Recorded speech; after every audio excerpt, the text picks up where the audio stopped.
How to get 4K quality edit in CapCut. Let's jump right into the steps. First, you want to go ahead and open CapCut on your phone. Then you want to go ahead and tap on New Project. Tap on the video that you want to edit and tap on Add. Now here, tap on 1080p and turn on the resolution to the fullest. After that, you want to exit the screen by tapping on the below. And now you want to tap on Adjust and do the following procedure. You want to tap on brightness and increase it to certain level, temperature to certain level, and do the following as here in the video. You can pause it or slow it down and do it. Do it properly and generally, and just like that you will be able to do it. And after you're done, you want to tap on the tick mark on the bottom right corner.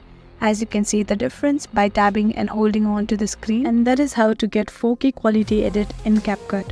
I really hope this video helped you out. Thank you so much for watching till the end.